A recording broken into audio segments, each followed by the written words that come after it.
Okay mga kababayan, Chris Ulo po at welcome po ulit dito sa ating YouTube channel. Pag-usapan naman ho natin mga kababayan itong si dating Senador Antonio Trillanes.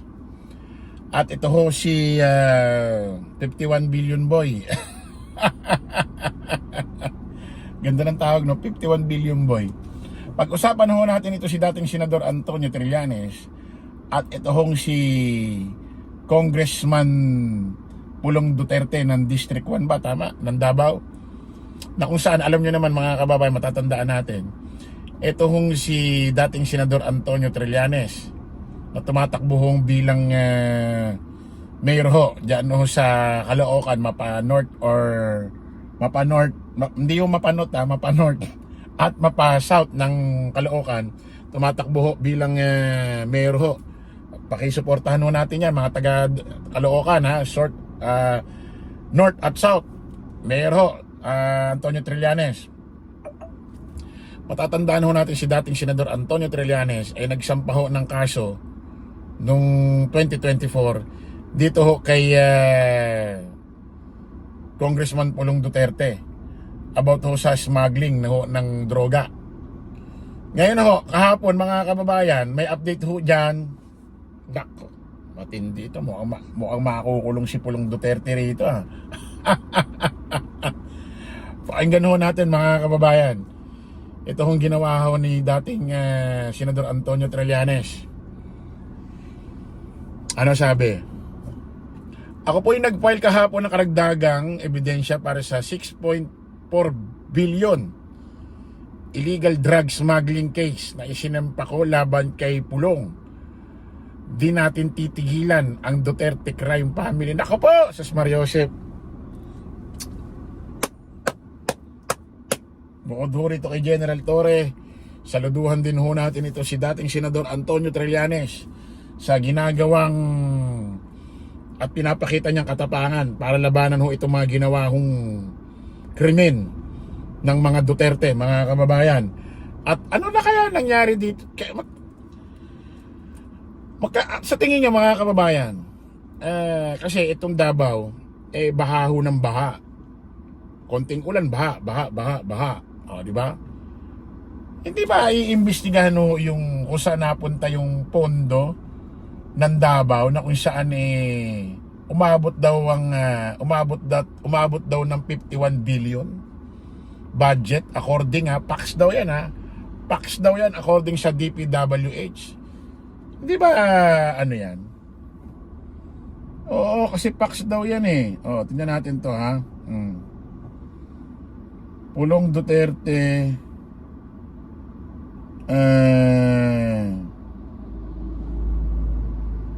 tingnan natin, pakinggan natin ha. Pakinggan natin, pakinggan natin. Hindi, iba pala to. 51 billion.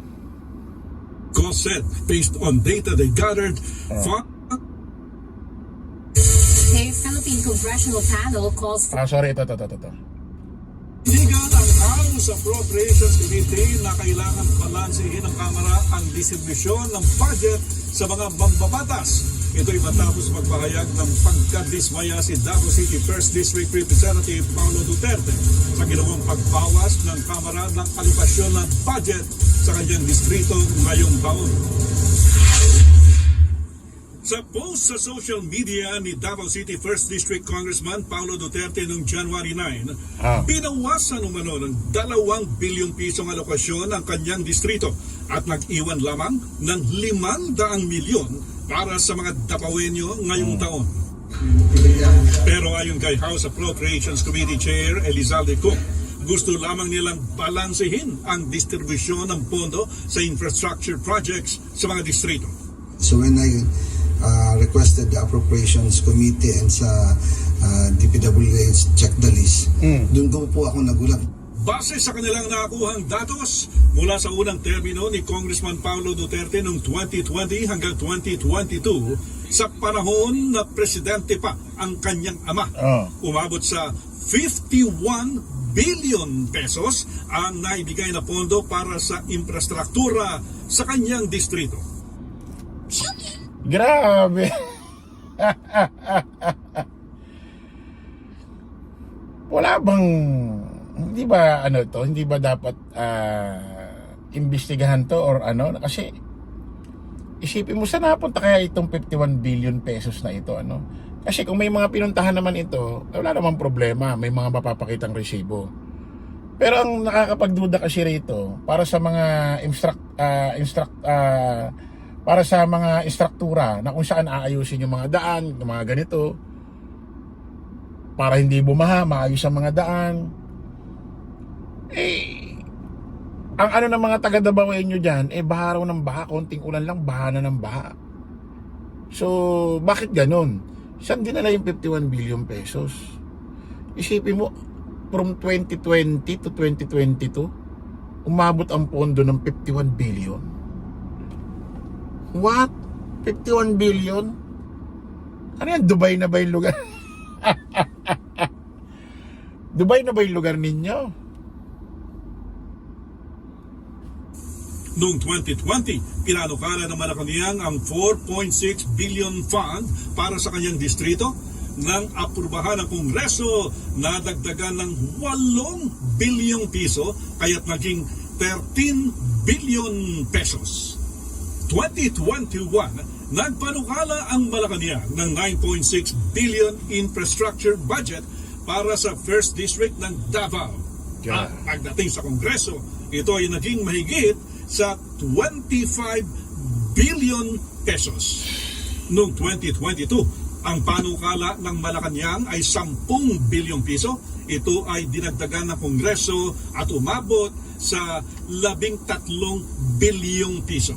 Kumpirmado ito ng DPWH. Sa kanilang ahensya, ginabagsak ang pondo sa infrastruktura para sa bawat distrito. Actually, sir, Kita nyo, kumpirmado ng DPWH ito. Ibig sabihin, kumpirmado, PAX ito. Totoo ito na nagkaroon ng budget ang Davao noong 2020 from 2022 lang. 2 years ng 51 billion pesos. Naramdaman nyo ba yung mga taga Davao? base po sa records ng aming programming division, we confirm na yung pong mga amounts na nabanggit ninyo in 2020, 2021, 2022, base po sa National Expenditure Program ng DPWH at yung pong General Appropriations Act sa distritong ito ay tama po. At we confirm those budgets. Ayon kay Ko, ang alokasyon sa distrito ni Duterte ay ang pinakamalaki umano sa kasaysayan ng bansa. Unprecedented. Grabe. Utik narinig niyo yung mga kababayan. Sa kasaysayan ng Republika ng Pilipinas, ng bansang Pilipinas, yung nangyaring pondo ng Davao from 2020 to 2022, may pinakamalaking pondo sa kasaysayan na nangyaring pinakamalaking pondo. Isipin nyo, 51 billion pesos. Putik na yan. Panukala lagi na Malacanang yon, yung pondo na yon. Grabe naman. I love my country, sabi lagi ni Digong, I love my country. Tapos yung Davao nyo lang ang may ganong kalaking budget. Sobra-sobra, especially for a developed country. So nung nagreklamo po si Congressman Pulong, I have read that na Facebook na nag-complain siya na nabawasan. So, pina-check po natin yung data na sinasabi niya na nabawasan. So I called yung sa APRO, paano naman nabawasan ng 51 billion nga po yung na-receive niya in the last 3 years. Dagdag niko, ang karaniwang alokasyon sa mga distrito ay mula 500 million hanggang sa mataas na 4 billion pesos. Depende sa laki o liit ng distrito. Ayon naman sa Department of Budget and Management, nangangahulugan na may ibang distrito ang nabawasan ng alokasyon kung may distritong nakatanggap ng increase sa budget. We have to be very certain. Isipin mo, nung panahon ni Digong, narinig nyo. Sa sobrang laki ng budget ng Davao, 51 billion sa loob lang ng 2 taon, may mga nabawasang pondo na mga lungsod at lahat yun dinala sa Davao. Tapos sasabihin, I love my country. I love my country. Putik, lahat yata ng pera ng pondo doon yun na dinala sa Davao. Ginawa nyo dyan, tapos ngayon baha pa rin. Tapos ngayon baha pa rin ho ng baha. Kaya nga dapat mga kababayan, yung sinampaho ni dating Senador Antonio Trillanes na drug smuggling, maganda tanungin din, imbestigahan din yung 51 billion budget na yung ginawa sa Davao diyan kay Pulong Duterte. Sabi ko nga, kung legit naman yan na napunta lahat sa instruktura diyan sa mga daan diyan sa Davao, kung may mga ebidensya naman, wala naman magiging problema, di ba? Okay, maraming salamat po mga kababayan. Kita-kita ulit tayo sa panibagong live, panibagong vlog. Paalam po samantala ang inyong lingkod, Don Crisulo. Lagi natin tatandaan doon, follow the majority, follow the right way. Maraming salamat po. Kita-kits po tayo ulit. Bye-bye.